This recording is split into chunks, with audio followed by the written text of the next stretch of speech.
The early morning light, thin and watery, did little to dispel the gloom in my cabin. I called myself Spectre these days.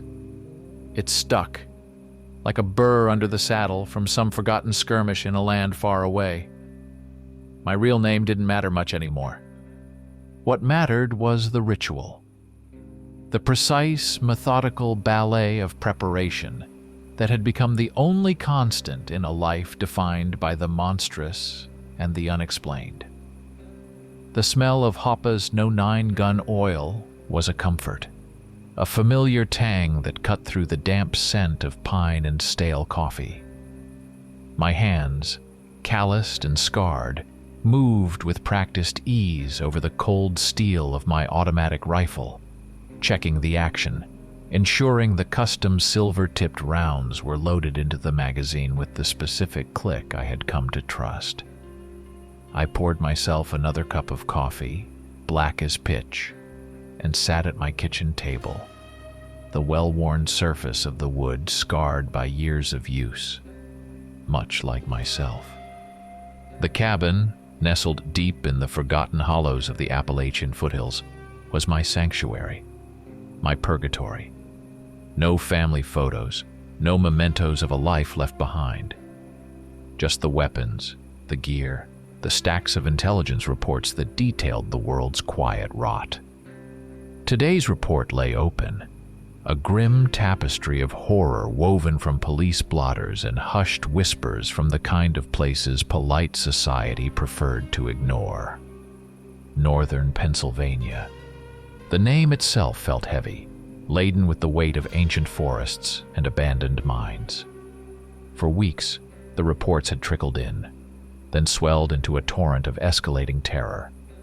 Not just isolated incidents, but a pattern, a slow, deliberate carving of fear into the landscape. The details were what truly gnawed at you, the way they always did.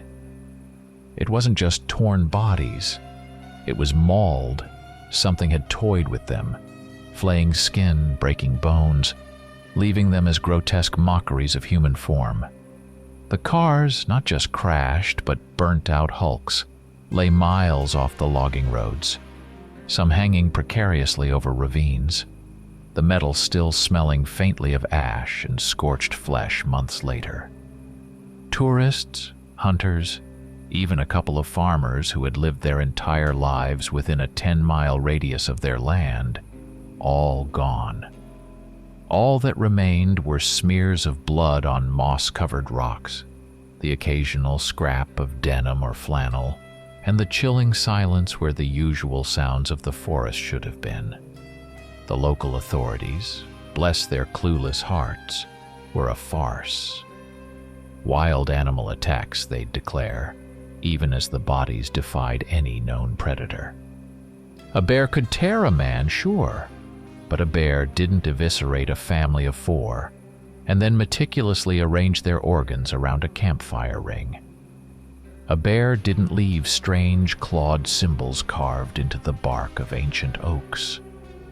The cover-up only fueled the panic, transforming whispers into screams, until the whole region felt like it was holding its breath, waiting for the other shoe to drop.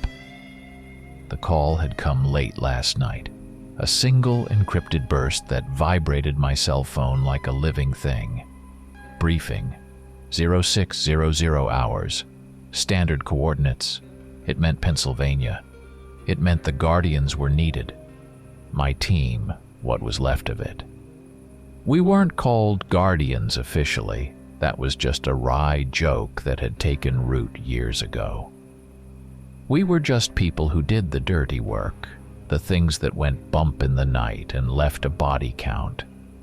The leader, a man whose face was etched with more battles than any of us, a quiet force of nature who led not with shouts but with an unshakable resolve.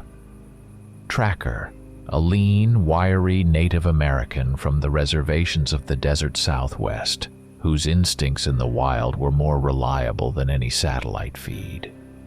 He moved like smoke, saw things no one else did, and spoke in riddles drawn from ancient lore. Medic, a former army surgeon who had seen humanity at its worst, but still retained a grim humor and an unnerving calmness in the face of gore. Demolitionist, a stocky, boisterous guy with a wicked grin and a penchant for explosives who could turn a mountain into dust with a few well-placed charges.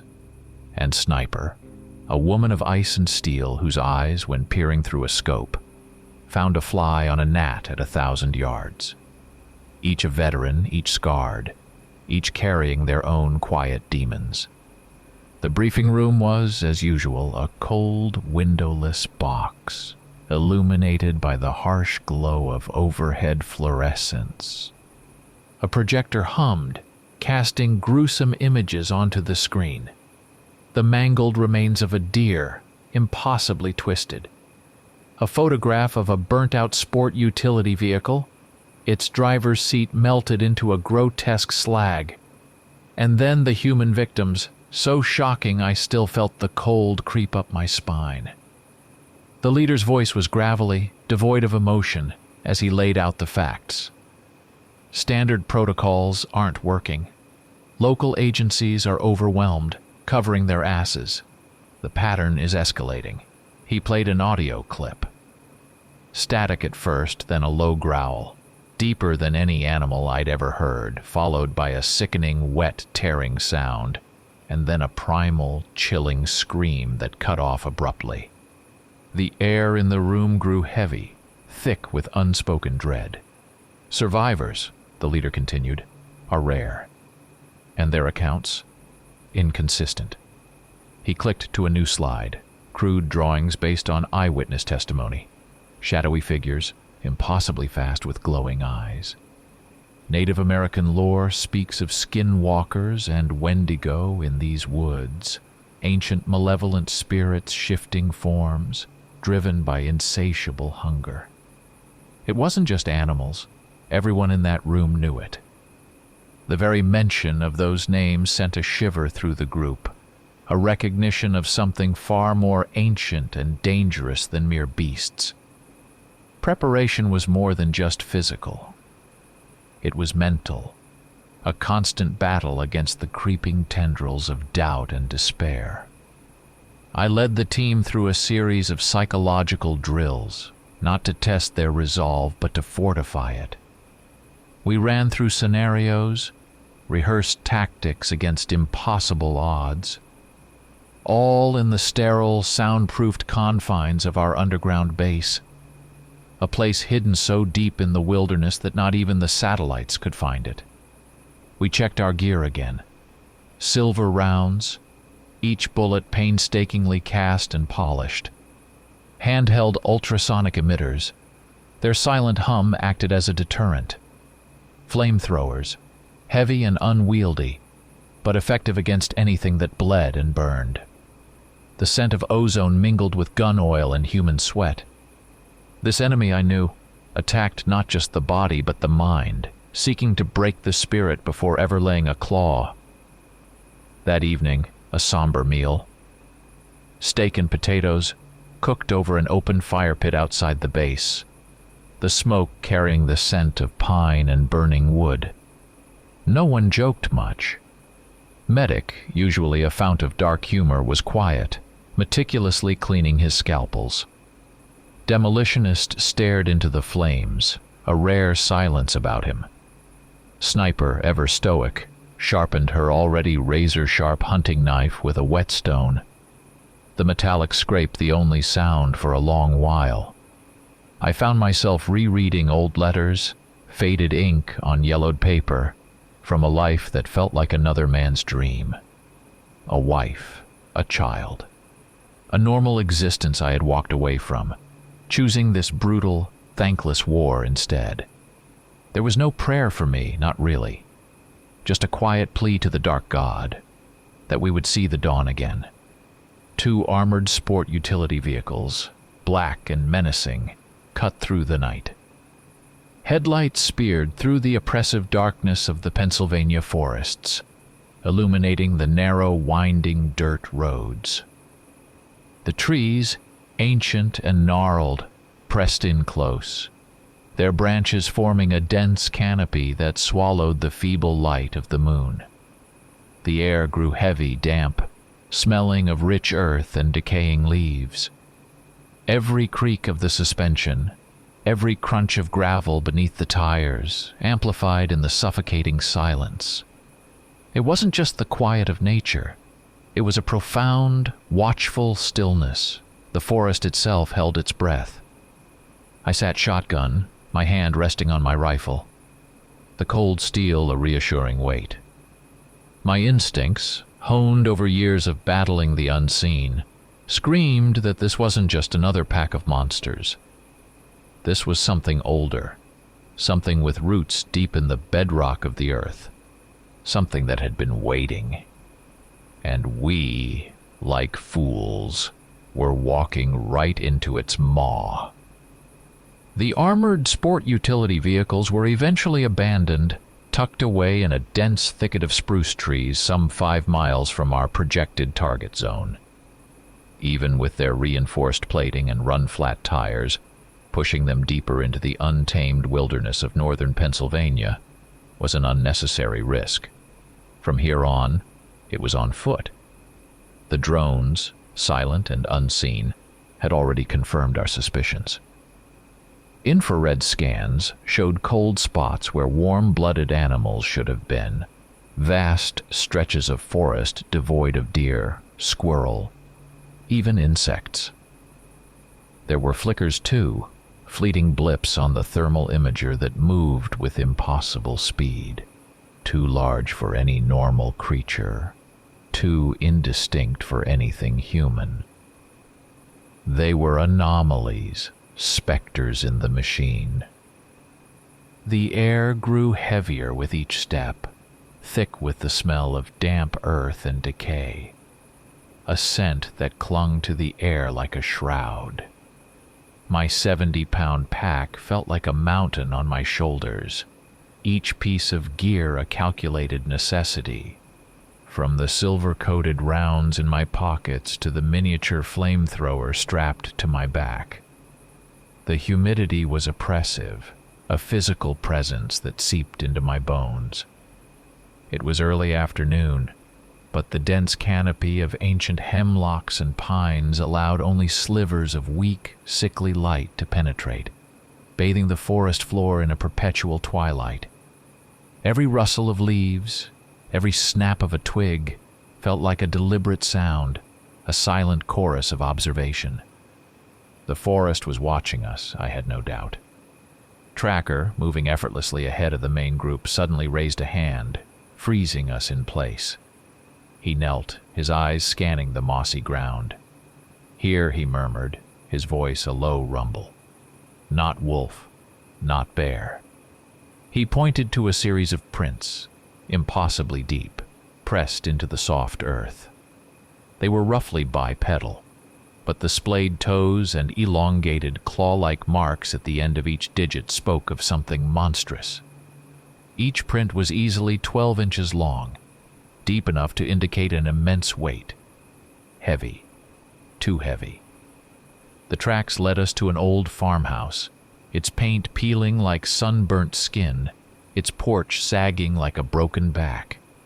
It had been empty for years, a relic of a forgotten life. But the terror that had recently unfolded here was fresh, sickeningly so. The air around the house was thick with the cloying, metallic stench of old blood, a smell that had nowhere to go in the still, heavy air. The front door hung ajar, splintered by an enraged beast. Inside, the silence was broken only by the buzzing of a few flies, drawn to the lingering sweetness of death. What we found in that farmhouse chilled me to the bone, and I had seen more than my share of atrocities. This wasn't just a kill, it was a violation. A family slaughtered with a brutality that defied comprehension. The bodies were not just torn, but dismembered. Limbs separated with surgical precision. Viscera spilled across the floorboards in a grotesque still life. But the most horrifying detail was the lack of struggle.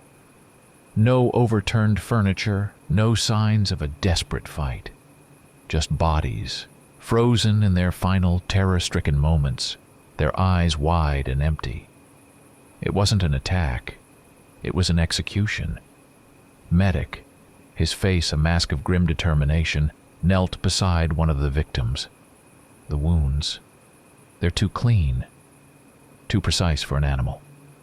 Not a single defensive wound on the arms. He pointed to a deep gash across the man's throat. And these, not just claws, something sharp, a bladed instrument but organic. I scanned the walls, my flashlight beam cutting through the gloom. There, scrawled in dried reddish-brown blood, were symbols.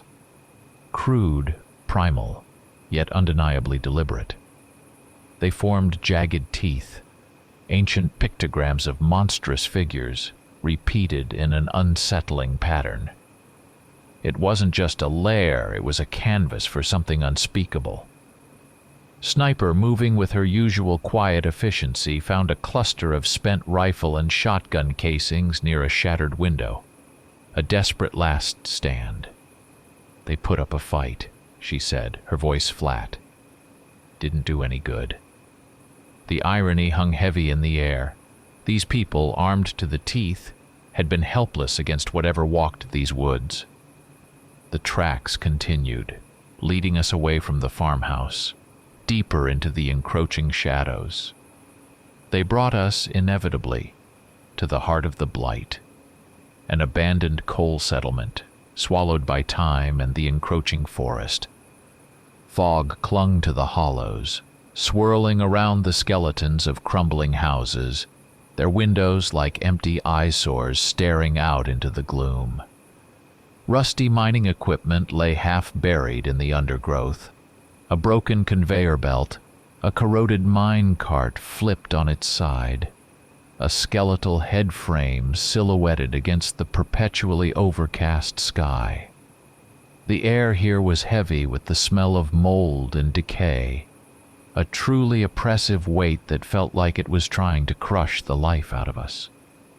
This place, forgotten by man, had become a haven for something that thrived in the darkness. The stench, oh God, the stench. It was not merely the smell of decay.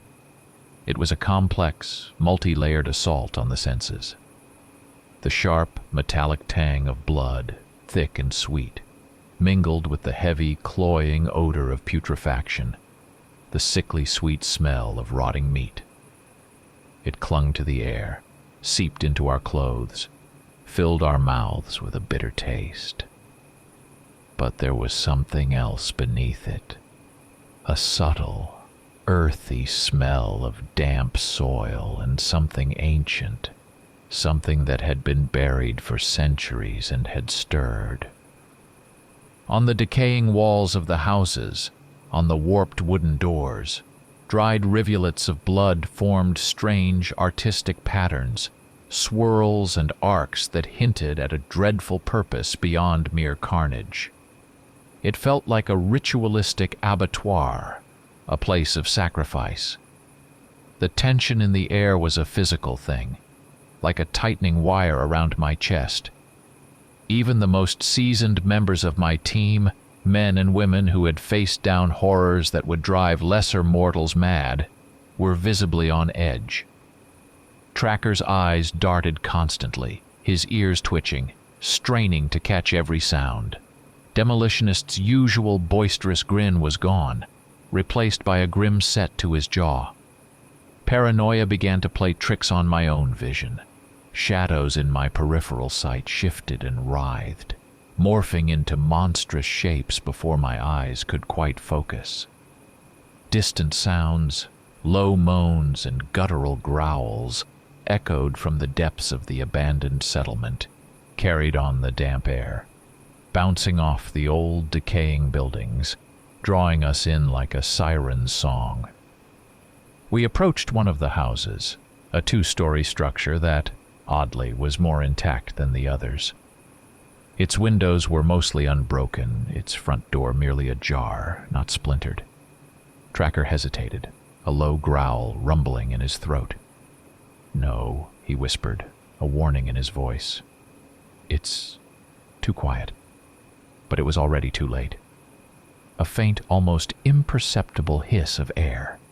The gut-wrenching certainty that something was wrong, that this was not just a lair, but a carefully laid trap. A bait, and we had just taken it. The floorboards beneath our feet, rotten and damp, began to creak with an ominous groan. The quiet didn't last. The floorboards beneath us didn't just give way. They exploded. Not with the splintering crack of old wood yielding to gravity, but with a violent outward burst. An immense unseen force had detonated beneath our feet. Grains of rotten wood, shards of ancient plaster, and a choking cloud of dust erupted into the dim air of the miner's shack. The world lurched, tilting violently, and I felt the sickening lurch of the ground disappearing beneath me. My reflex was to drop, rolling to my left, weapon coming up, even before my boots hit the damp earth of the crawl space below. From the swirling dust and debris, two shapes, impossibly fast, launched themselves at us. They were not wolves, not even the hulking feral beasts of legend. These were nightmares made flesh, monstrously muscled, covered in coarse jet-black fur that absorbed the faint light. They moved with a blurring speed that defied the laws of physics. Their eyes, set deep in their bestial skulls, glowed with an infernal, pulsing red fire, like embers from some forgotten hell. Their claws, longer and sharper than any combat knife, gleamed wetly, already slick with some unseen fluid. And their teeth, rows of needle-sharp ivory, capable of shearing through bone and muscle with terrifying ease. Their guttural snarls ripped through the air, vibrating in my chest, a primal declaration of war. The house, already collapsing, became a swirling vortex of chaos. The space was tight, claustrophobic, filled with the deafening roars of the creatures and the sharp cracks of our automatic weapons. We were trained for this, for close-quarters combat against the unnatural. But these things were faster, stronger, more relentless than anything we had ever faced. Medic, caught off guard, stumbled backward as one of the beasts slammed into him, a blur of black fur and snapping jaws. I saw in a sickening flash the creature's claws rake across his torso, tearing through his ballistic vest like tissue paper. His scream was cut short as the beast's jaws clamped down on his neck, a sickening crunch. And then he was flung against a support beam, his body crumpling like a discarded doll. Medic down. Sniper's voice, usually so calm, was laced with a raw edge of panic. She emptied a burst of silver rounds into the attacking creature, her shots tearing into its thick hide. The beast roared, a sound of pain and rage, but it merely stumbled, turning its burning red eyes on her. Demolitionist, already deploying a flashbang, was tackled from behind by the second creature. I heard the sickening crack of bone as the beast's paw connected with his head before it grabbed him by the throat, lifting him clear off the ground. There was a choked gasp, a desperate clawing at its fur, and then a final sickening snap as his spine gave way. He fell, lifeless, to the splintered floorboards. 2 down. Just like that, the heart of our team ripped away in seconds. Fear, cold and sharp, pierced through the adrenaline. My hand went for the silver-plated combat knife at my hip, drawing it in one fluid motion. The first werewolf, still roaring its defiance, turned its attention to me. Its eyes fixed on mine, radiating an ancient malevolence. I didn't hesitate. I dropped low, firing a 3-round burst from my automatic rifle into its chest, the silver rounds tearing into its flesh. It roared again, a high-pitched shriek of agony, and lurched it forward, its claws extended. I met it head-on, dodging its swipe, the blade of my knife arcing upwards. I drove it deep into its flank, feeling the resistance of muscle and sinew, the hot, rank blood gushing over my hand. The creature shrieked, a sound like tearing metal, and twisted, throwing me violently against a crumbling wall. Pain flared in my ribs, a sharp, searing ache, but I didn't stop. Fall back to the mine shaft, I yelled, my voice raw, struggling to regain my footing. The leader, his face a grim mask, was already covering Sniper, laying down suppressive fire with his own assault rifle. Tracker, a silver kukri knife glinting in his hand, moved like a phantom, engaging the second beast that had killed Demolitionist. He was a whirlwind of motion, his ancient blade flashing, leaving deep, smoking gashes in the creature's hide. The fight was unwinnable here, hemmed in by collapsing walls and overwhelming odds. The air was thick with the coppery smell of blood, the acrid tang of gunpowder, and the musky, fetid odor of the beasts. We were outnumbered, outmatched, and two of our best were gone. Retreat wasn't just an option. It was the only way any of us would get out alive. We broke free from the house, leaving behind the mangled bodies of our friends, and sprinted into the twilight gloom of the coal town. Tactical grenades, detonated behind us, bought us precious seconds, the concussions throwing the pursuing creatures off balance. The werewolves, however, were relentless. Their roars echoed through the skeletal remains of the buildings, their massive forms a blur in the gathering darkness.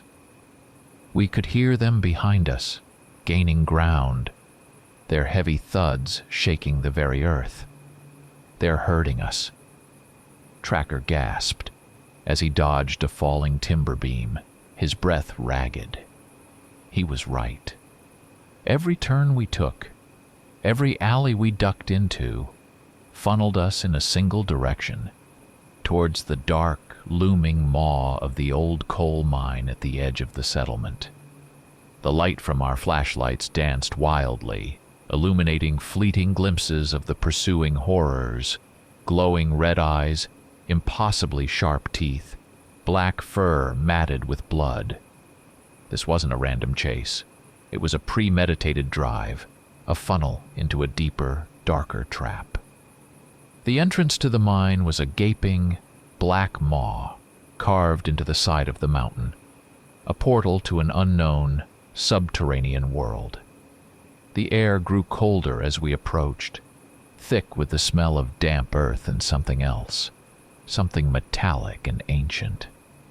The rusted rails of a long-abandoned cart track snaked into the inky blackness. Behind us, the howls of the werewolves intensified, a cacophony of primal fury that sent shivers down my spine. We didn't hesitate. With the last of our strength, we plunged into the darkness, leaving the relative safety of the outside world behind, entering the next terrifying phase of our nightmare. It wasn't an escape. It was a deeper descent into hell. The darkness inside the mine was absolute, a crushing, palpable presence that swallowed the anemic beams of our flashlights. It wasn't merely the absence of light.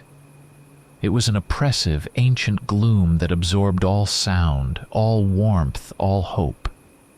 The air was thick and heavy, each breath feeling like a struggle. It hung stagnant, smelling of not just decay and the lingering metallic tang of blood from our recent encounter, but also of raw earth, sulfur, and a profound, musty Zatklost. An ancient stillness. This place had not seen fresh air or felt the touch of the living in millennia.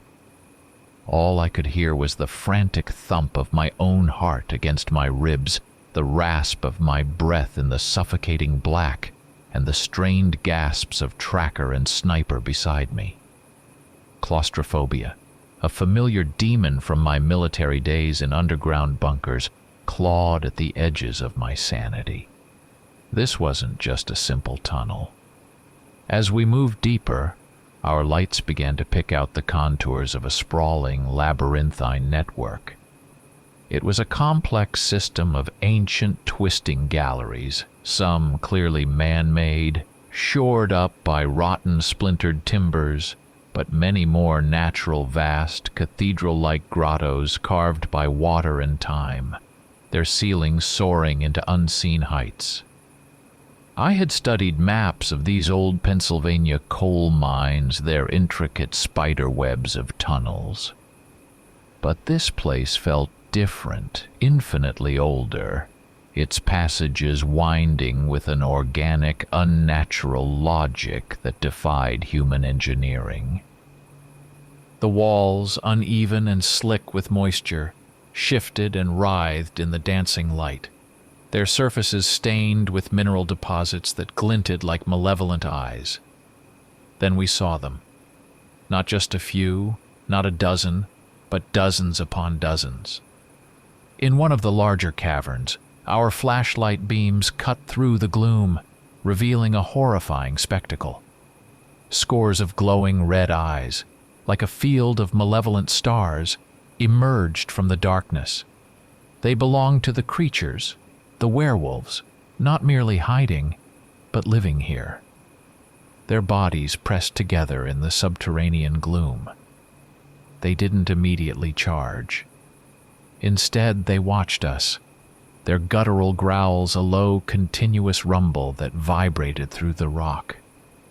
They were waiting, I realized, waiting for a signal, a command, their eyes burning with a chilling, controlled ferocity. This was their den, their dark nursery. As we navigated the twisting passages, a sickening realization began to dawn on me. This was more than just an animalistic lair. We found crude, primitive altars fashioned from bones and jagged, unworked stones, some stained with the same dark, metallic blood we'd smelled outside. On the damp, uneven walls of the caverns there were ancient, unsettling petroglyphs, crude, stylized drawings of the werewolves, their forms exaggerated, their claws and teeth sharpened to terrifying points. And always in the center of these depictions, a larger, more regal figure, its form indistinct but undeniably humanoid, taller and more dominant, surrounded by the subservient beasts. This wasn't just instinctual behavior. This was culture, a horrifying, blasphemous parody of civilization. This was worship. My gut twisted with a cold dread that went deeper than fear. We hadn't just stumbled into a monster's nest. We had trespassed into a sanctuary, a prison for something far more significant, far more ancient, deep within these catacombs. The very air hummed with a palpable sense of antiquity, of immense slumbering power. This wasn't merely a place where the creatures bred and fed. It was the heart of something, a source of their strength, a place they fiercely protected. We were touching something that predated human history, something that had been buried and forgotten by the surface world for millennia.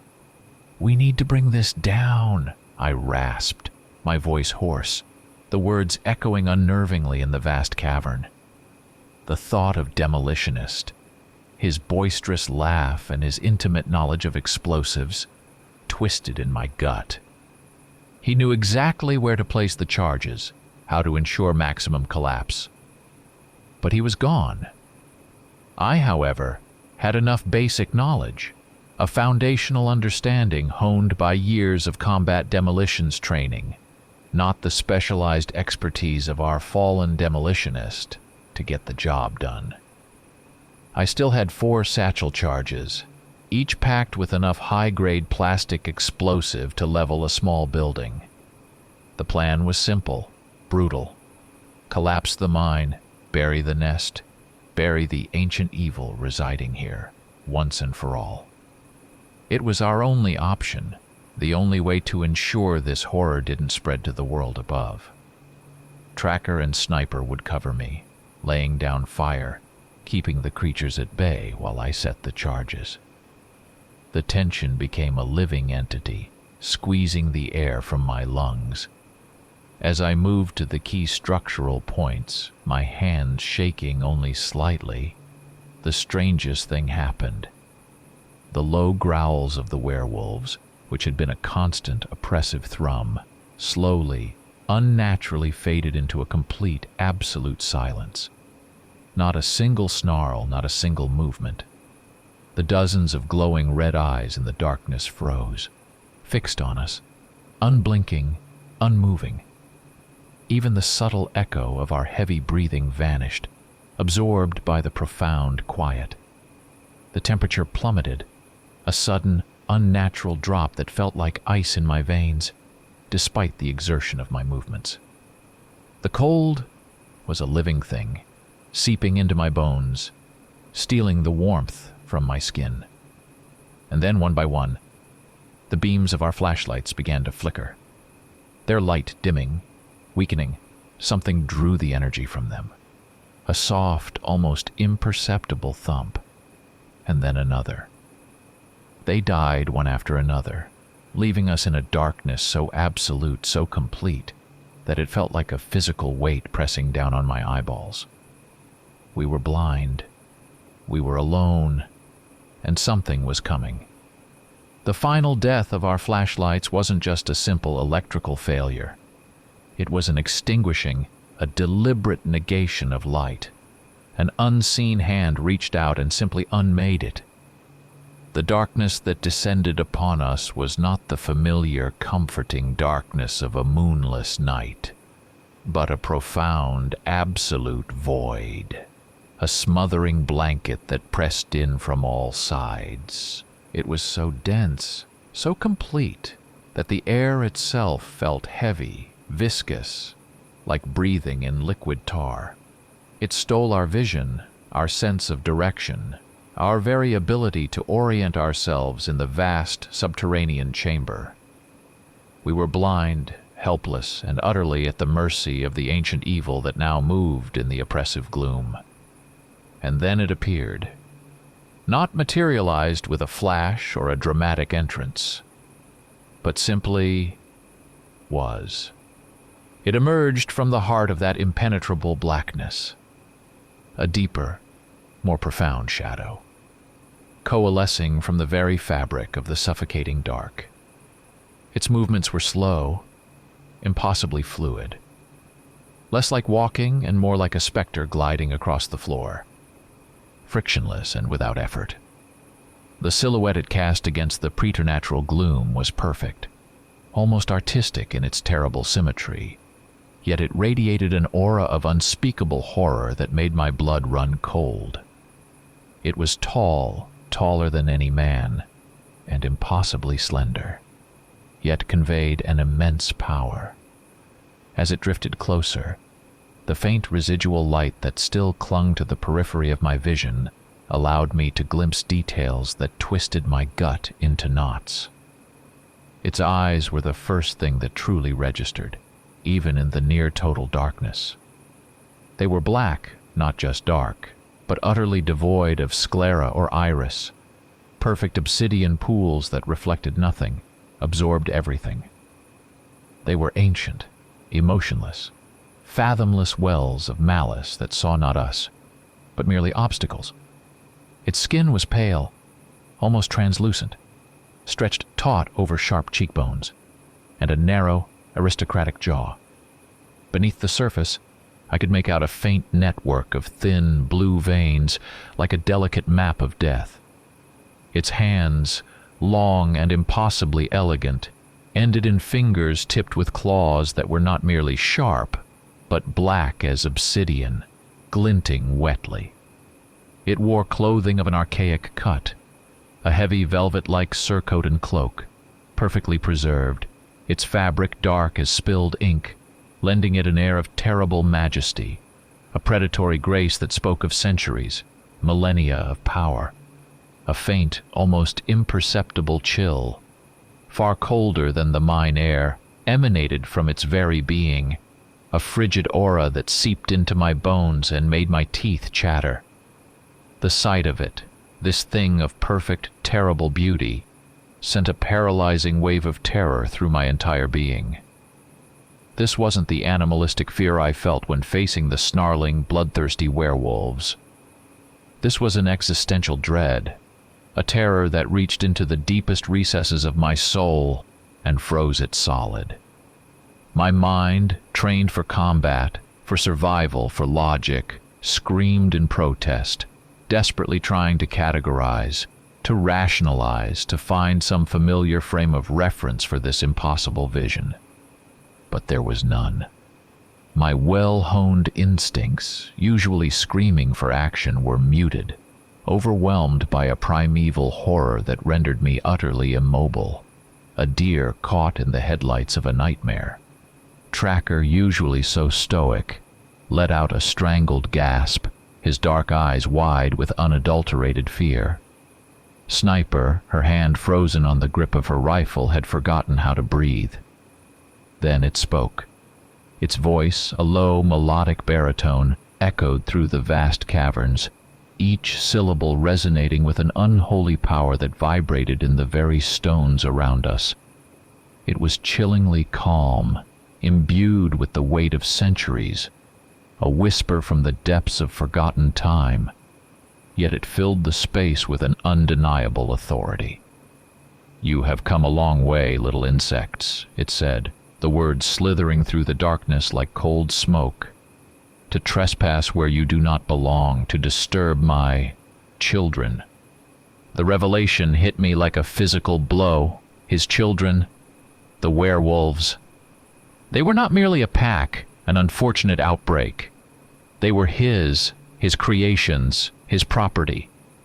This ancient thing, this chillingly beautiful monster, was the architect of the darkness that had consumed northern Pennsylvania. It was not just a creature to be hunted. It was a progenitor, a master, a lord of the darkness, the source of all the horror. The true nature of the enemy, far more vast and terrible than we had ever imagined, revealed itself in that chilling declaration. Its black eyes, utterly devoid of warmth or empathy, swept over us, lingering for a moment on my silver-coated rifle. A hint of amusement, cold and utterly devoid of humor, played at the corners of its pale lips. "You thought to challenge me," it continued, its voice a soft, mocking caress. "You thought to put down my pets? A valiant, a foolish effort for such insignificant creatures. But you have only scratched the surface of what lies beneath your fragile world." Its words were not just a warning. They were a statement of absolute, unquestioned superiority. It saw us as less than nothing, as mere ants scurrying in the presence of a god. There was no rage in its voice, no fear, only a chilling, ancient arrogance, a profound contempt for our insignificant struggles. It had the power to obliterate us in a blink, I knew, but it derived a perverse pleasure from witnessing our fear, from savoring our utter helplessness. The suffocating silence stretched, broken only by the rhythmic drip of water somewhere in the distant darkness. The air crackled with a raw, primal energy, the tension building to an almost unbearable crescendo. My mind, slowly, agonizingly, began to reassert itself, pushing back against the paralyzing terror. We were still alive. We still had our weapons. The explosives, miraculously, were still set. This was it, the final confrontation. A battle not just for survival, but for the very soul of the world, against a being beyond our comprehension.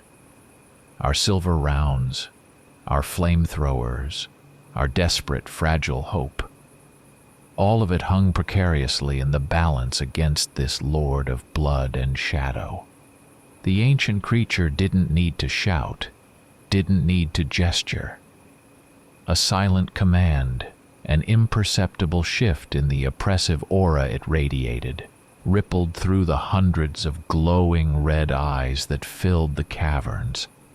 In an instant, the frozen stillness shattered. The werewolves, awakened from a hypnotic trance, exploded into motion. A tidal wave of black fur, snapping jaws, and razor-sharp claws. Their guttural growls swelled into a deafening chorus of pure, unadulterated rage, each howl charged with the fury of their master. They surged forward, a living, breathing tide of nightmare, their eyes burning with a renewed, insane ferocity. Chaos erupted. The vast cavern, already steeped in unnatural darkness, became a maelstrom of violence. Our few remaining flashlights, flickering weakly back to life, carved frantic arcs through the gloom, illuminating fleeting glimpses of the savage battle. We were outnumbered 100 to 1, indeed more. Silver-coated rounds ripped through flesh, tearing into the thick hides of the creatures, eliciting roars of pain and rage. But they were relentless, unstoppable, their raw, brutal strength overwhelming. The cavern echoed with the crack of gunfire, the sickening thud of impact, the snarls and shrieks of the beasts, and the desperate shouts of my team. We fought back to back, a tiny island of humanity besieged by a sea of monsters.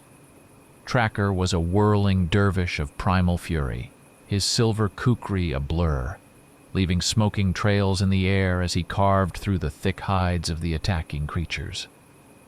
Sniper, an almost inhuman calm in her eyes, laid down precise, controlled bursts of fire, picking off targets with chilling efficiency, each silver round finding its mark. I fired, reloaded, fired again, my automatic rifle spitting silver death into the horde, the smell of gunpowder mixing with the acrid stench of werewolf blood. A monstrous paw swiped at my head, missing by inches, its claws tearing a chunk of rock from the wall beside me. I parried with the butt of my rifle, then jammed my silver knife into its chest, twisting, feeling the hot gush of blood against my hand. Then, in the very heart of the maelstrom, just as I felt myself being overwhelmed, just as the walls pressed in, threatening to crush us all, the world erupted, not with a single sudden bang, but a series of concussive thumps that shook the very foundations of the mountain. The charges, my desperate gamble. The cavern floor bucked and heaved like a living thing. A deafening roar filled the space as massive chunks of rock tore free from the ceiling and walls, plummeting into the chaos below.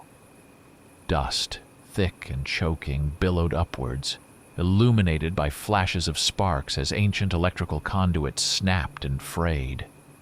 The tunnels began to groan, to crack, to collapse, burying werewolves, trapping them beneath tons of falling earth. Through the swirling dust and the deafening cacophony, I saw it. The Lord of Blood and Shadow standing perfectly still amidst the swirling chaos, an unnerving oasis of calm in the very eye of the storm. Its black eyes were fixed on us, an ancient, almost bored curiosity in their depths. It was watching the destruction, watching our desperate struggle, observing a particularly amusing parlor trick. A surge of desperate, adrenaline-fueled rage coursed through me. This was our last chance. My hand went to my sidearm, a heavy-gauge combat shotgun loaded with a single custom-made slug, solid silver, hollow-pointed, packed with blessed salt and holy water. The last resort. I aimed, my hand steady despite the trembling earth, not for its head, but for the center of its chest, for the legendary weakness of its kind. I squeezed the trigger.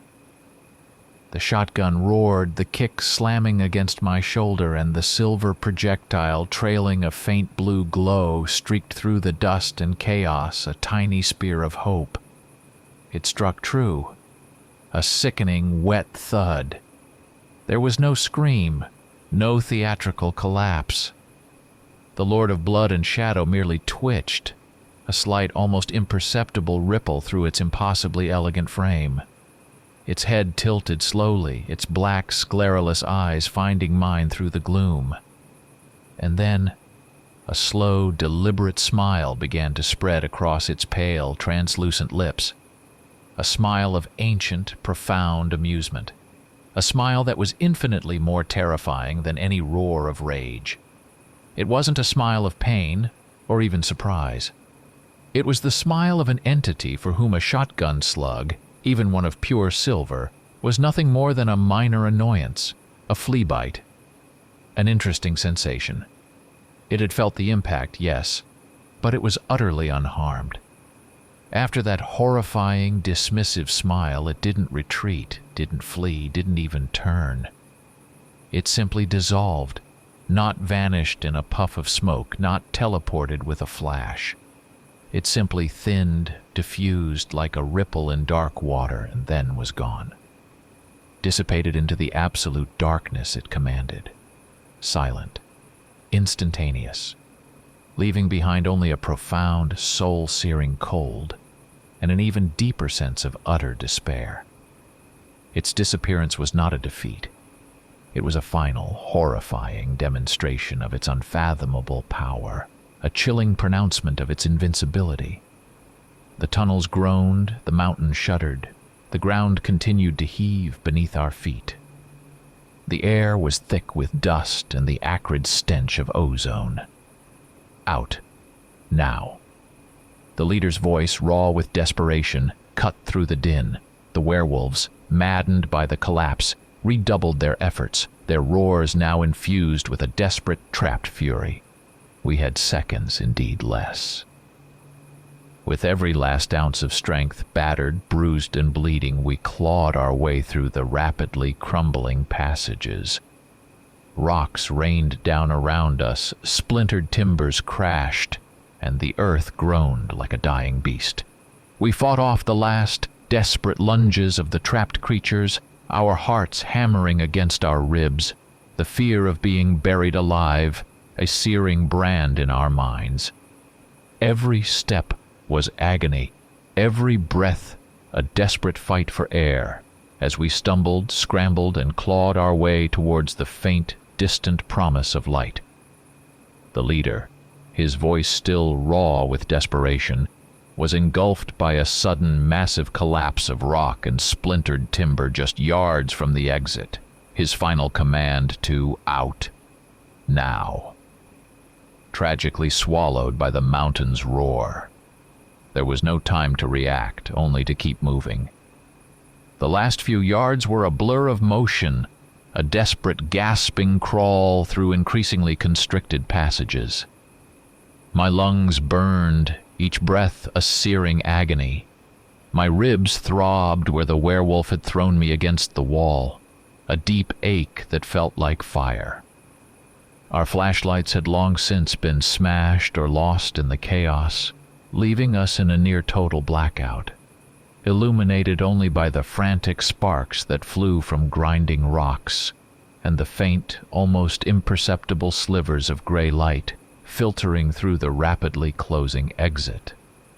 Every muscle in my body screamed in protest, but I pushed through it, driven by a primal need for air, for space, for escape from the crushing weight of the earth. I heard Tracker grunt, a sound of immense effort, as he shoved a splintered timber out of the way. Sniper, her face grimed with dirt and blood, pulled herself through a narrow gap, her eyes fixed on the distant promise of the outside. Then, behind us, the world ended. A colossal, deafening roar ripped through the mountain, a sound of such magnitude that it tore the very fabric of reality. The entire mine, the sprawling labyrinth, gave way. The ground beneath us heaved violently, pitching us forward like we rode the crest of a monstrous wave. It was an earth-shattering cataclysm, the sound of tons upon tons of rock and soil collapsing in on itself, burying dozens of the werewolves alive, burying the very lair of the ancient evil. And the Lord of Blood and Shadow. I knew he was not contained so easily, yet the thought offered a comfort, however fleeting. A massive wave of compressed air, thick with dust and the smell of pulverized rock, slammed into our backs, pushing us violently, ejecting us from the mouth of the mine like unwanted refuse. I hit the ground hard, tumbling down a short, rocky slope, my rifle skittering away from my grasp. For a long moment, I lay there, gasping, coughing, struggling to fill my lungs with the cool, clean air. It was sharp, biting, smelling of pine and damp earth, a stark contrast to the fetid atmosphere of the mine. It felt like the purest nectar, a divine draught. Slowly, painfully, I pushed myself up, my body screaming in protest. The world still spun slightly, my head swimming. My eyes, adjusting to the dim twilight of the outside world, scanned the immediate area. Tracker, his usually composed face pale and drawn, was sprawled on his stomach a few yards away, pushing himself up on shaking arms. Sniper, despite a deep gash on her forehead, was already on her knees, rifle clutched tightly in her hands, her eyes scanning the tree line, ever vigilant. We were alive, just three of us. Our small team, once vibrant and strong, had been cut down to a ragged, bleeding few. After the deafening roar of the mine's collapse, the forest plunged back into an unnerving silence. But this wasn't the same quiet as before. It was deeper, more profound, a chilling, ringing emptiness that felt like the entire natural world was holding its breath. There was no bird song, no rustle of leaves in the breeze, no chirping of crickets. The wind, when it stirred the branches, did so with a whisper that was laden with sorrow, with ancient secrets. It was as if the forest itself had witnessed the unspeakable and now stood mute, forever changed. The initial rush of adrenaline, that life-saving jolt, slowly began to recede, leaving behind a crushing wave of exhaustion and pain. My muscles screamed, my ribs ached with a dull, persistent throb. The various cuts and scrapes, which I hadn't even noticed in the heat of battle, now began to sting and burn. A thin stream of blood, warm and sticky, trickled from a gash on my temple, seeping into my hair and staining my uniform. My eyes stared blankly at the pulverized entrance of the mine, now nothing more than a fresh landslide, a mound of broken rock and earth. My mind, reeling from the onslaught of horror, struggled to comprehend what we had just endured. It felt distant, unreal, like a nightmare from which I had just awoke. From the outside, it looked like a natural landslide, a massive section of the mountain simply giving way. Nothing more. No one, not the local authorities, not even the most seasoned woodsman, ever guessed the truth of what lay buried beneath those tons of rock. Our secret, our burden, our curse. We had eradicated the nest, yes. We had for now stopped the immediate threat to the surface world. But at what cost? And what had we truly achieved? As the cold reality slowly seeped back into my exhausted mind, a profound and unsettling realization began to take root. This was more than just another mission, more than another monster hunt. We hadn't just destroyed a nest of werewolves. We had disturbed something far, far older, far more powerful than mere lycanthropes. The chilling elegance of the vampire lord, its dismissive smile, its effortless disappearance. It had been a glimpse, a fleeting, terrifying peek behind the curtain of reality. This was not the end. It was the beginning. What we had faced in those suffocating depths was merely a small, horrifying manifestation of a vast, ancient, and utterly malevolent force that lay, coiled beneath the fragile veneer of our world. The war, I knew with a chilling certainty, had just begun. The journey back to the sport utility vehicles was a gauntlet of silent torment. Every step through the ravaged forest felt like a betrayal. The woods, once a familiar wild expanse, now pulsed with a sinister, watchful energy. Each rustle of dry leaves, each creak of a branch, sent a fresh jolt of fear through our exhausted bodies. We moved like specters ourselves, the three of us, our faces grim, our silence punctuated only by the ragged sound of our breathing.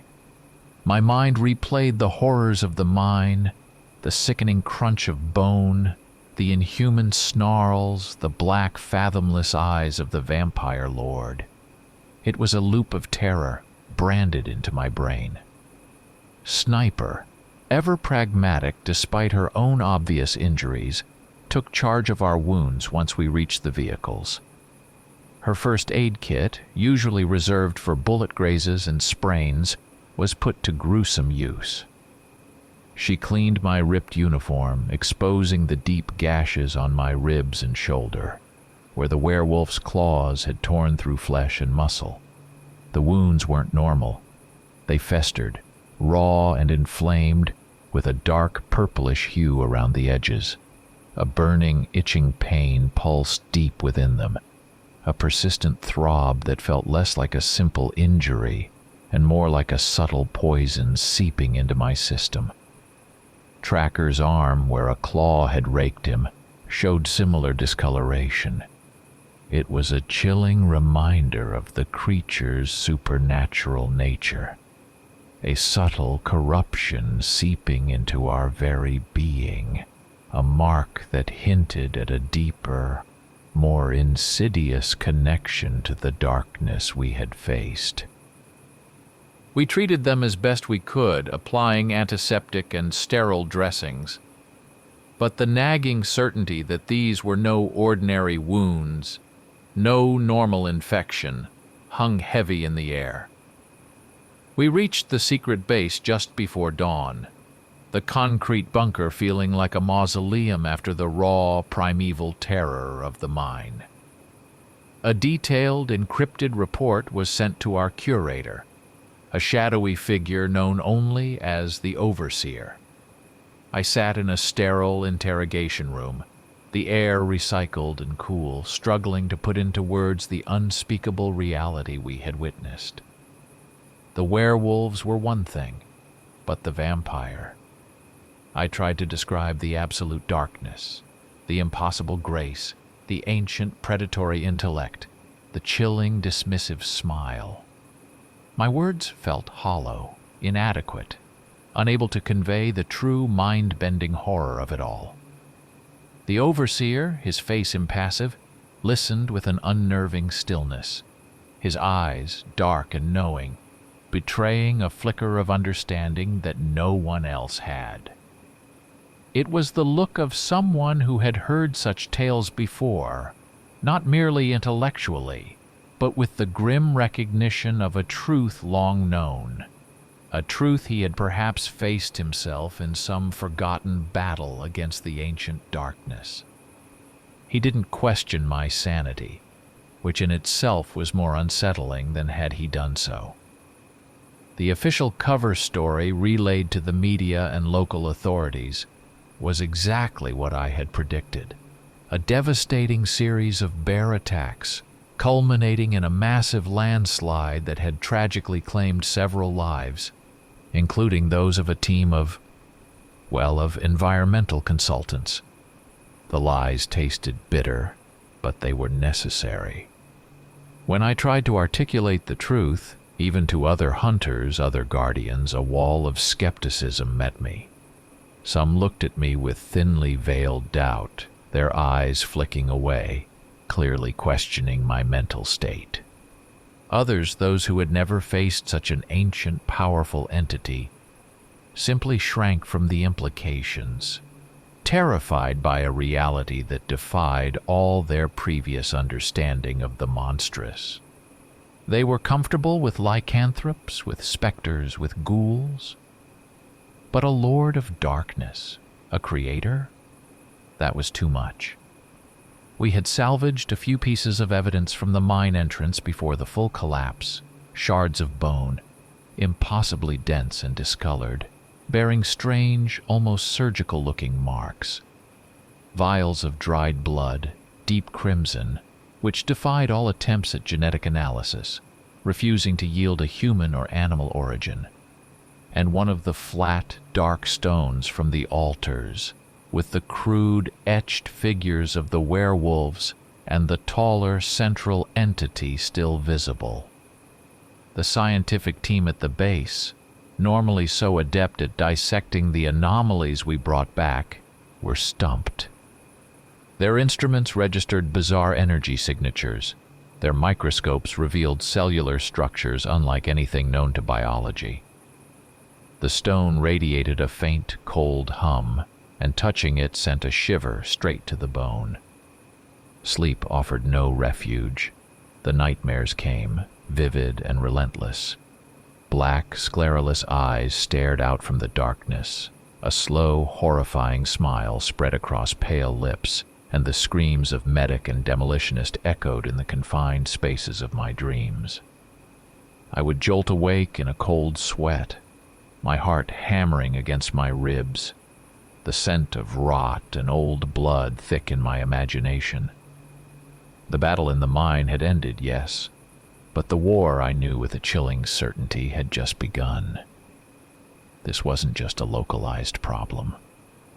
This was something ancient, something global, something that had always been there, just beyond the edge of human perception. And now I had seen its face. The weeks that followed the Pennsylvania nightmare were a blur of enforced quiet and hollow gestures. My surviving teammates, Sniper and Tracker, and I were cycled through mandatory psychological rehabilitation sessions. They were a charade, a bureaucratic nod to the human cost of our work. We sat in bland rooms with well-meaning, utterly clueless therapists, uttering carefully curated half-truths, nodding at their platitudes about coping mechanisms. It was like trying to patch a gaping wound with a Band-Aid. The black eyes, the chilling smile of the ancient vampire, the desperate dying gasps of medic and demolitionist, they were tattooed onto the inside of my eyelids, replaying in an endless tormenting loop. No amount of talking could erase that. We were all broken, in our own ways, forever marked by what we had faced in that subterranean hell. But the silence in Pennsylvania was deceptive. It was a momentary lull, not an end. Over the next few weeks, strange things began to happen, far from the ancient forests. Reports trickled in, then gathered steam, of inexplicable disappearances across the country. This time, the victims weren't isolated hikers or rural farmers. They were city dwellers, vanishing from bustling metropolises. A young woman leaving a late-night shift in Boston, a homeless man from a Chicago alleyway, a college student from a quiet library in Austin. The details were eerily similar to Pennsylvania. No signs of struggle, just an abrupt, chilling absence, leaving behind only the lingering scent of something metallic and sweet. This wasn't a localized anomaly anymore. This was a pattern, a shadow stretching its impossibly long fingers across the continent. I couldn't sit still. My connections within the Guardians, the deep, dark network of misfits and shadow operatives, became my lifeline. I started pulling strings, calling in favors, cross-referencing every unexplained disappearance, every bizarre cold case, every whisper of a local legend. I was looking for the unseen threads, the commonalities that linked these disparate horrors. My office at the base, once a place of mundane paperwork, transformed into a war room, its walls plastered with maps, timelines, cryptic notes, and faded photographs. The overseer, surprisingly, gave me carte blanche, recognizing the gnawing obsession in my eyes. The investigation led me down rabbit holes of ancient history, through dusty archives and the clandestine records of secret societies that had been battling the unseen for centuries. I devoured leather-bound grimoires, translated archaic texts, poring over centuries-old accounts of entities that preyed on humanity. Names emerged from the depths of forgotten lore. The Ancient One, the Firstborn, the Elder. Descriptions, vague and terrifying, of a being that controlled lesser creatures, twisting the very fabric of reality to its will. The pieces began to click into place with a horrifying inevitability. The creature in the mine wasn't just a vampire. It was the vampire, a primordial entity, the wellspring of their kind. Buried deep within a crumbling manuscript, bound in human skin, and written in a language no longer spoken, I found it. A series of encrypted messages, a network of symbols and coordinates that formed a map. It wasn't a map of cities or roads, but of power, of other nests and prisons scattered across the globe. Places where this Ancient One had hidden its power and other generations of its monstrous progeny. It confirmed my darkest fears. This was a global menace, a hidden war waged across millennia, and it confirmed that I was not alone in this desperate, thankless fight. Other hands, long dead, had touched these texts, leaving behind their warnings, their knowledge, their desperate hope. A new, unnerving sensation began to plague me. It wasn't paranoia, not exactly. It was a tangible, physical presence. A cold touch on the back of my neck in an empty hallway. The feeling of eyes on me, even in the privacy of my cabin. The shadows in my periphery deepened, taking on form, coalescing into something just beyond the edge of my sight. The faint rustle of leaves outside my window at night became a whispered word, too indistinct to understand, but undeniably meaningful. I saw reflections of black eyes in the darkened glass of my windows, in the polished surface of my desk, fleeting glimpses that vanished the moment I tried to focus on them. It was playing with me, I realized, taunting me. Then came the message. One morning, as a faint, sickly light began to filter through the trees outside my cabin, I found it on my porch. A dead wolf, lying perfectly still. But this was no ordinary wolf. Its eyes had been meticulously gouged out, leaving two empty, black sockets that stared up at the indifferent sky. And carved into its chest, with horrifying precision, was an ancient runic symbol, pulsing faintly with an unnatural energy. I called Tracker immediately. He arrived within minutes, his face blanching as he saw the gruesome tableau. He knelt, his fingers tracing the ancient symbol, his lips moving silently. Then he looked up, his dark eyes meeting mine, filled with a primal dread. "It translates," he said, his voice barely a whisper, to "I know you. I will come." It wasn't just a warning, it was a promise. A declaration of war. The mutilated wolf on my porch wasn't merely a warning, it was a direct challenge, a chilling declaration of intent. "I know you. I will come." The words, etched in ancient blood, screamed in my head. The Lord of Blood and Shadow had survived the collapse, just as I had suspected. And worse, it knew me. It had singled me out. The war was no longer abstract. It was deeply, terrifyingly personal. My life, I realized, was now a permanent target. Every shadow a potential assassin. Every quiet moment a prelude to terror. Tracker, his face etched with the weight of generations of ancestral knowledge, became my anchor.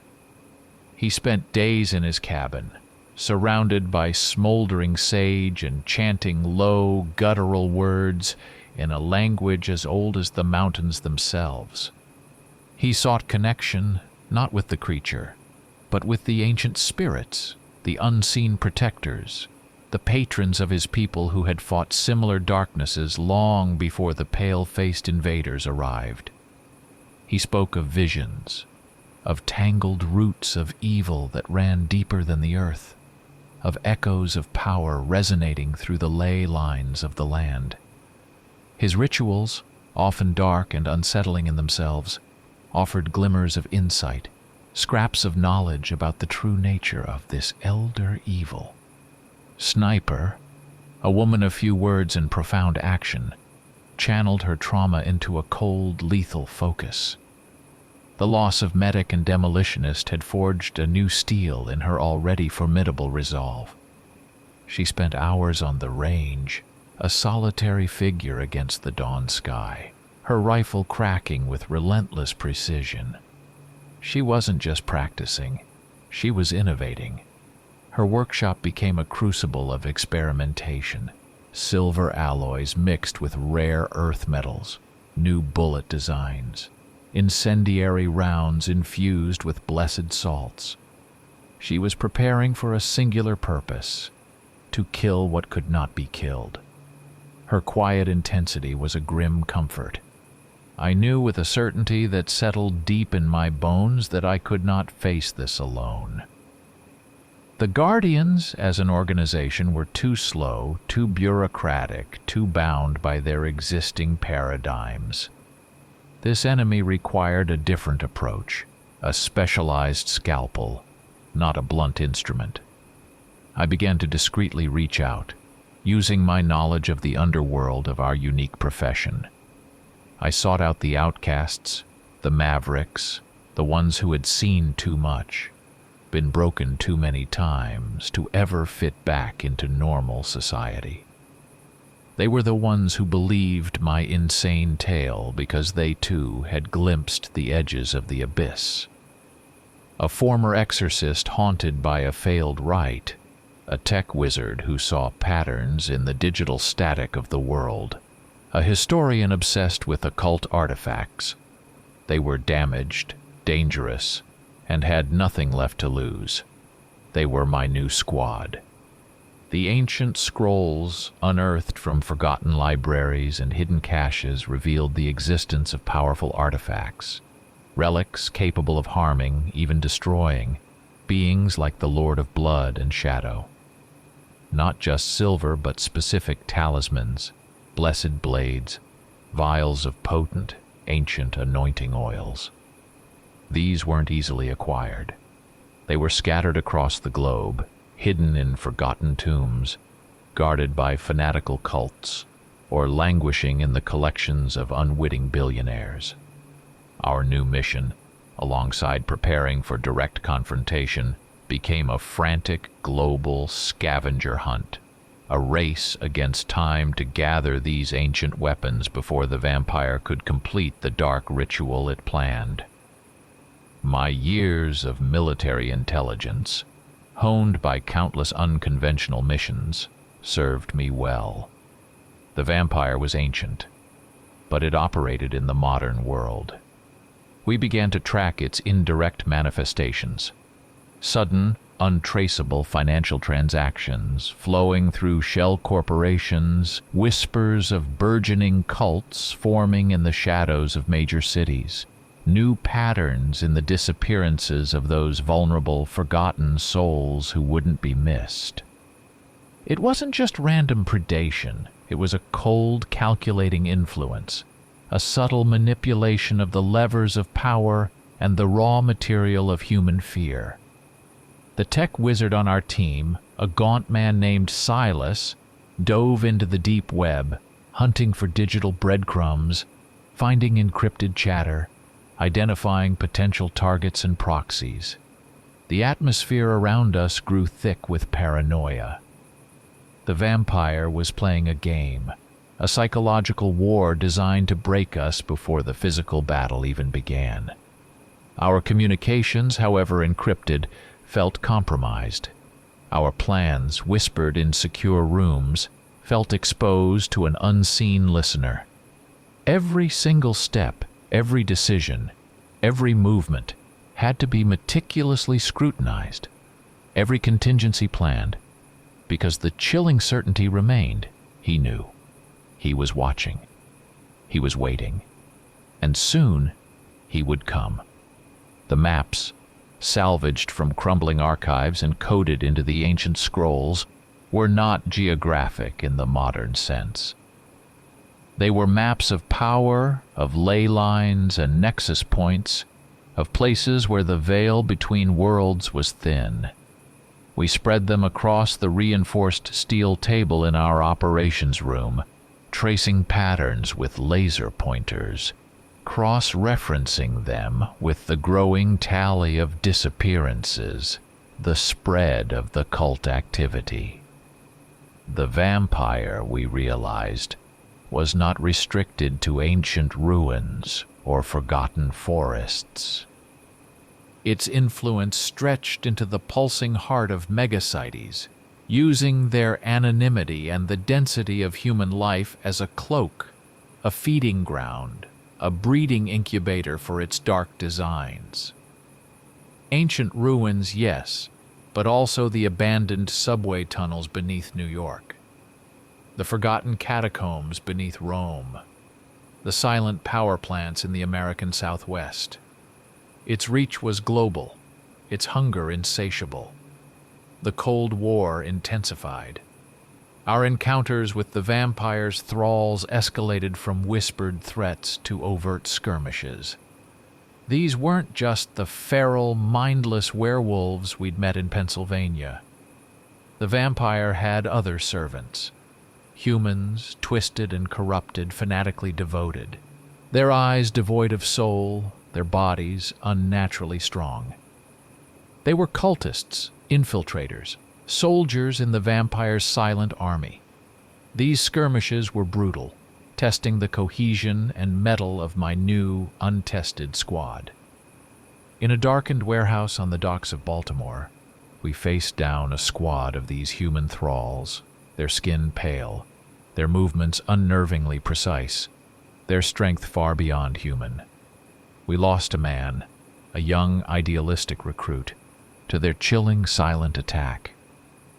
The cost of this war, I realized, would be measured in blood and shattered lives. The relentless pressure, the constant proximity to the impossible, began to exact a heavy toll on each of us.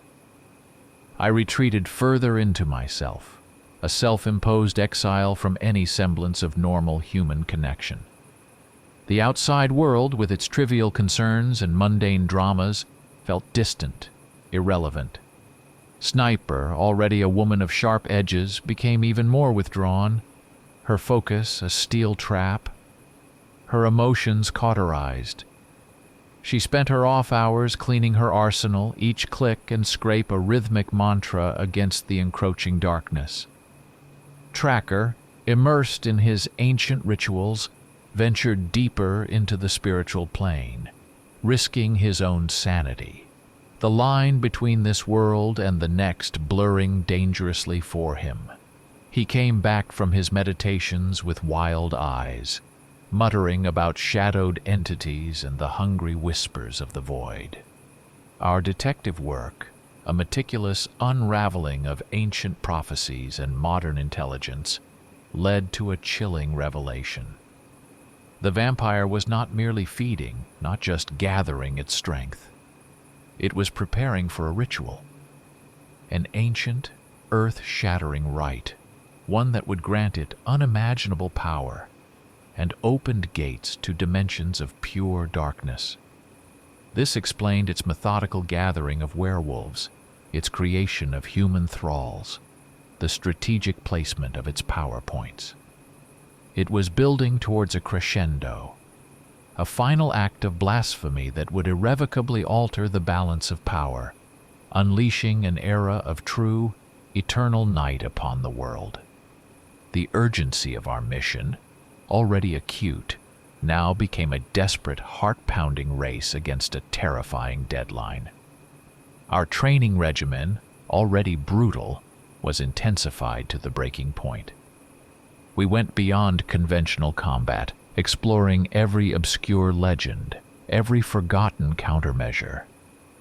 We trained not just with silver and fire, but with consecrated water, with ancient wards and sigils drawn from dusty grimoires, with ultrasonic frequencies designed to disrupt supernatural perception. We practiced psychological warfare, learning to exploit the weaknesses of the thralls, to disrupt the vampire's control, to plant seeds of doubt and fear in its corrupted servants. We were forging ourselves into weapons, each of us a finely tuned instrument designed for this singular, impossible task. The moral dilemmas were a constant, gnawing presence. How far could we go? What lines were we willing to cross to fight such a monstrous evil? Could we truly retain our humanity when fighting a creature that embodied pure, unadulterated malevolence? The choices weighed heavily, each decision stained with a shade of gray that haunted my waking thoughts and poisoned my meager sleep. Were the lives of a few corrupted cultists worth sacrificing to save millions? The cold, calculating logic of war against the supernatural rarely offered easy answers. The final night before our decisive strike descended with an almost palpable weight. The air was still, heavy with unspoken fears, with the solemn understanding of what lay ahead. Each member of the team prepared in their own way. Silas, the tech wizard, hunched over his consoles, a ghostly glow illuminating his gaunt face, fine-tuning our communications, checking our tracking devices. Sniper sharpened her blade, her movements methodical, almost meditative. Tracker lit his smudge stick, the sweet, earthy scent filling the small operations room, his eyes closed, his lips moving in silent prayer to his ancestors. I sat in a quiet corner, not praying, but staring at a faded photograph I kept tucked in my worn wallet, a smiling woman, a laughing child, a specter of a life I had left behind. I looked at their faces, memorizing every detail, feeling the ache of a goodbye that was permanent. This was it. Our last dawn. The cold, pre-dawn air bit at my exposed skin as our armored vehicle wound its way through the desolate industrial outskirts of what was once a bustling port city. This was a new mission, a different kind of hunt. Not for a nest, not for a localized outbreak, but for the Lord of Blood and Shadow himself. We followed the faint trail of its influence, a mosaic of encrypted data, ancient prophecy and Tracker's chilling visions, leading us to a forgotten warehouse district. Its brick facades crumbling, its windows dark and empty. The hum of the vehicle's engine was the only sound for miles, an insistent drone against the profound silence of our purpose. As I stared out at the passing landscape, my mind drifted back, not to the last mission, but to that first horrifying encounter in the Pennsylvania mountains. The image of the pulverized mine entrance, now just another indistinguishable scar on the ancient landscape, rose unbidden. I had seen it then as a victory, a necessary containment. Now I saw it for what it truly was, a mere opening salvo, a first terrifying contact with a force so vast, so ancient, so deeply interwoven with the fabric of reality that my prior understanding of the world had shattered irrevocably. That battle had been a pebble dropped into an ocean, causing ripples that were only now reaching distant shores, growing into tidal waves. I was no longer just a soldier, no longer just a hunter of monsters. That quaint designation felt laughably naive now. I was a guardian, yes, but of a terrible truth, that the world was a lie, a thin veneer over an abyss of unimaginable horrors. My purpose, forged in blood and despair, was now stark and undeniable. I would fight this darkness until my last breath, knowing the fight was endless, knowing victory was an illusion. This was my calling, my destiny, my curse. The illusion of safety, the comforting normalcy of the everyday world, had been utterly destroyed for me. I saw the world for what it truly was now, a fragile stage upon which ancient evils played out their terrifying dramas. The whispers of folklore, the forgotten myths, the nightmares that humanity collectively pushed to the darkest corners of its mind. They were real, and they were waiting for their moment to claw their way back into the light, to reclaim what they saw as their rightful dominion. The Lord of Blood and Shadow had marked me. I had dared to wound it, to defy it, to challenge its ancient authority. And in doing so, I had become its singular focus, a fly in its eternal ointment, an insult that demanded retribution. The encounter in the mine, that chilling, dismissive smile, had bound me to it. I was the one who had drawn first blood, and now I was the one who was duty-bound to finish it. My personal vendetta, my curse, had merged with my duty, becoming a singular driving force. I knew it would return, that it would seek its revenge, and I would be waiting. The fight, I now understood, would never truly end. Even though we somehow managed to defeat this particular Lord of Blood and Shadow, even though we drove it back into the abyss, there were others. Always others. The darkness was too vast, too deeply rooted, too much a part of the fundamental nature of existence. This was an endless war, waged not just across continents, but across generations, passed down through forgotten lineages of hunters and guardians. A relentless struggle against a primordial evil that could never be truly vanquished, only held at bay. As the vehicle stopped, its engine humming faintly, I stepped out, my boots sinking slightly into the damp earth. I looked back, not at the industrial buildings looming before us, but east, towards the distant, invisible mountains of Pennsylvania, where the mine had collapsed. I didn't see just a forest or a scar on the land. I saw the omnipresent shadow that would never truly disappear.